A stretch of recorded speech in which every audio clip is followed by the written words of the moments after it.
Kami memberikan dampak apa? Kami memberikan dampak berupa lulusan-lulusan yang berkualitas, yang siap kerja, yang bisa memberikan kontribusi real kepada masyarakat di industri. Kami menghasilkan suatu riset yang menjawab tantangan industri, riset yang bisa memberikan suatu dorongan inovasi dan seterusnya. Pertanyaannya, dampak-dampak itu seringkali sifatnya adalah parsial. Ya. Menghasilkan lulusan, menghasilkan riset, pengabdian kepada masyarakat yang sifatnya kasuistik, ada kasus tertentu lalu kemudian dijawab oleh perguruan tinggi dan selesai. Nah, SBM menginginkan dampak semacam itu bisa terintegrasi sehingga dampaknya itu bisa katakanlah berkali-kali lipat. Itu yang menjadi agenda atau tugas dari lembaga bisnis berkelanjutan yang saya kepalai saat ini. Tantangannya adalah bukan lagi apakah perguruan tinggi, ya, sekolah bisnis itu bisa menghasilkan lulusan yang brilian, bukan. Tetapi apakah sekolah bisnis bisa menghasilkan lulusan yang bisa memberikan impact? Pertama, apakah sekolah bisnis bisa memberikan suatu kontribusi real yang menjawab tantangan real di masyarakat, di dunia? Apakah riset-riset yang dihasilkan memang bisa langsung diterapkan atau hanya berujung di publikasi jurnal saja? Ya, menjadi pengetahuan baru yang tidak bisa, yang tidak implementatif, gitu. Dan itu menjadi tantangan.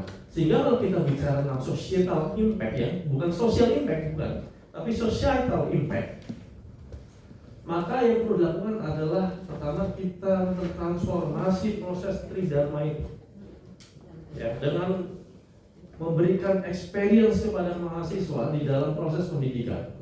Kedua, melakukan riset-riset yang memang menjawab permasalahan real di lapangan, dibawa ke dalam riset lalu menghasilkan suatu rekomendasi maupun juga actionable plan, ya, rencana yang program yang bisa dilakukan yang bisa mengatasi masalah tersebut lewat pendekatan riset. Dan yang ketiga, pengabdian pada masyarakat yang benar-benar memang menjawab kebutuhan masyarakat.